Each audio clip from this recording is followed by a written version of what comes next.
Hello दोस्तों, welcome to my new blog. और हम निकले घर से निकलते ही हम पहुंचे बस स्टेशन और हमने ली वोल्वो। वोल्वो को लेकर हम सीधा हाईवे क्रॉस हो रहे थे। हमें मिली रास्ते में ब्रह्मपुत्र नदी। भाई, ब्रह्मपुत्र नदी को देखने के नज़ारे बहुत ही अलग थे। एक तो नदी की गहराई भी बहुत है, ऊपर से देखने पर बहुत अच्छा लग रहा था। भाई, नदी का कहा नहीं जाए, अपनी इधर तो ऐसी नदी होगी तो पता नहीं लोग क्या क्या कर लेंगे। ये 12 महीने ऐसी बहती रहती है भाई। और काफ़ी समय के बाद और काफ़ी वेट करने के बाद ब्रिज का एंड आया और हम पहुँचे सीधे हाईवे पर। फिर काफ़ी देर हाईवे पे चलने के बाद हम मंदिर गेट पे पहुँचे और हमने उसके बाद ली एक ई रिक्शा। भाई, ई रिक्शा वाले भैया बताने लगे कि यहाँ से 2 किलोमीटर पड़ता है। और बातों बातों में हम इधर उधर देखते भी गए। भाई, काफ़ी अच्छा नज़ारा दिख रहा था, पूरा मैदानी इलाका। काफ़ी मतलब अभी फसल काटी भैया बोल रहे थे। और उसके बाद देखने को मिला थोड़ा सा कुछ जंगल। भाई, प्राकृतिक सब कुछ लग रहा था। कुछ घर दिखे हमें। चलो, घर क्रॉस होते ही जैसे एक होटल दिखा। भाई, होटल पे खाना खाना तो यही है। यहाँ से पूछा यहाँ में वेज मिलता है। हमने ली पूजा थाली और हम पहुंच गए मंदिर के द्वार पर। मंदिर के द्वार पर यहाँ में पहले रस्म है कि हमें दिए जलाए जाते हैं। हाँ, तो भैया पहले दिए ही और अगरबत्ती वगैरह लगा लेते हैं। और जब हम अगरबत्ती दिए लगाने के लिए जा ही रहे थे तो मैंने देखा कि 2 दीदी लोग चप्पल में दिए जला रहे थे। तो मैंने उनसे कहा कि दीदी, आप दिए जला रहे हो तो प्लीज़ चप्पल निकाल दीजिए। तो उन्होंने, अच्छे थे, मेरी बात मानी और चप्पल निकाल के आ भी गए। और उसके उनके पापा भी शायद साथ में थे। उन्होंने भी बोला कि हाँ बेटा निकाल दो। तो वो मतलब उनको भी कुछ दिल में फील हुआ तो उन्होंने चप्पल निकाली दी। और फिर हम वहाँ से दिए जला और अगरबत्ती जला दी और सीधे पहुँच गए मंदिर की तरफ। तो मैंने सोचा यार, मंदिर की तरफ जा रहे हैं तो रास्ते में एक मूर्ति दिख रहा था भाई, पर मूर्ति को ढका हुआ था। मैंने सोचा देखने की कोशिश कर, पर मुझे दिखा ही नहीं। और यहाँ पढ़ने की कोशिश की, पूरा सिर के ऊपर से चला गया। चलो कोई नहीं, जो भी थोड़ा इसमें इतना तक पता है कि जूते लेके जाना अंदर मना ही है, क्योंकि वहाँ में जूते का निशान था।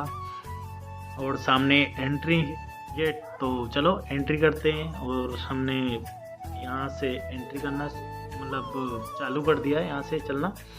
और वैसे काफ़ी लोग सेल्फी वगैरह ले रहे थे, तो चलो चलते हैं मंदिर की तरफ। तो हमने भी 1-2 सेल्फी ली और हम मंदिर की तरफ रवाना हो गए।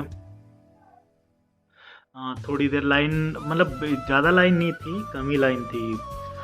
जब ई रिक्शा वाले भैया से बात हुआ तो वो बता रहे थे कि अभी जब महाशिवरात्रि आ रही है तो तब बहुत सारे बाहर से भी श्रद्धालु आते हैं। और अगर मुझे लग रहा था कि अभी जितने भी लोग थे तकरीबन, वो लोग बाहर से ही आए हुए थे, जो टूरिस्ट होते हैं, या बाहर से बोल सकते हो अदर स्टेट से आए हुए लोग। तो ज़्यादातर मुझे अदर स्टेट के ही लोग दिखे थे। और हम फिर चलो ऐसे पहुंच गए मंदिर की सीढ़ियों की तरफ।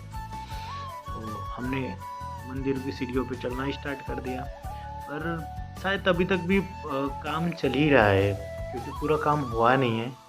तो इसीलिए उधर से बंद किया हुआ है गेट ना, मेन गेट से मना करके रखा है। तो इसीलिए इन्होंने इधर से सीढ़ियों मतलब साइड से चढ़ने के लिए दिया कि आप लोग इस तरफ से जाना है बोल के। और मंदिर के अंदर जाने के लिए कोई भी चार्जेस वगैरह नहीं है। और हम पहुंच गए फाइनली मंदिर के गेट पर अभी। तो भाई, जो शिवलिंग है, शिवलिंग के अंदर एक शिवलिंग है, जो शिव जी का मतलब एक तो बड़ा वाला हो गया और एक उसके अंदर शिवलिंग है। तो जब मैं पहुंचा गेट पे तो मैं तो भाई अपना निकाल के कैमरा शूट करने शुरू हो गया। तो भाई जैसे ही पहुंचा तो पंडित जी ने मना कर दिया कि भाई आप कैमरा बंद कर लो। फिर मैंने किया अपना दिमाग भाई चोरी छुपे बनाना शुरू कर दिया। मैं वहाँ से चुपके से वीडियो स्टार्ट कर ली और अंदर का व्यू ले लिया। उसके बाद हम पहुँचे पीछे की तरफ, जहाँ में बहुत सारे मतलब दर्शन करके पीछे की तरफ आके बैठ के थोड़ा मतलब रिलैक्स फील करते हैं। हम भी थोड़ी देर 10 या 15 मिनट बैठे होंगे। उसके बाद हमने सोचा चलो चलते हैं, अब मंदिर के दर्शन तो हो गए, बाहर से कुछ फ़ोटो वगैरह खींच लेते हैं। तो वहाँ से नीचे की तरफ गए तो हमें दिखा यज्ञ हवन कुंड। तो मैंने कहा चलो भाई देखते हैं कुछ नज़ारे। तो यहाँ में चारों तरफ देवी देवताओं बैठे हुए थे। भाई इतना तो सौभाग्य है कि हमने यज्ञ कुंड जाके देखा है, नहीं तो क्या पता हो ना हो, क्योंकि यहाँ में 33 कोटि देवी देवता विराजमान होते हैं यज्ञ कुंड। और फिर हमने देखी कि 2 सिर वाली गौ माता जिनके ऊपर हाथ थे और 2 सिर थे। फिर साइड से निकल रहा था तो मुझे शिवलिंग का व्यू बहुत अच्छा आ रहा, तो मैंने भाई कैप्चर करने का सोचा, चलो भाई ये तो दिखाई देते हैं, क्योंकि जिसके लिए आए वो पहले करते हैं, बाकी होते रहेगा।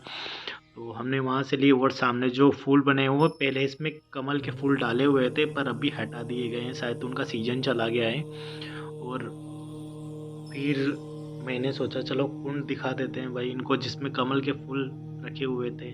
तो इन तीनों कुंड और ये तीनों कुंड में कमल के फूल रखे हुए थे पहले, पर अभी निकाल दिया गया है, अभी नहीं है कुछ।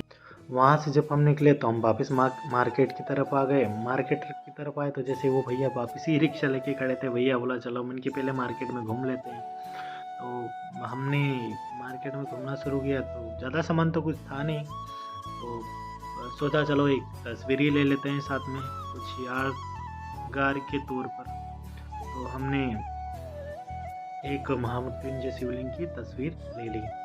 तस्वीर लेने के बाद हमें कोई प्यारा सा नज़र आया, तो हमने सोचा भाई चलो चलते हैं उसकी तरफ। और फाइनली उसके पीछे पीछे भाग के उसके पास पहुंच ही गए और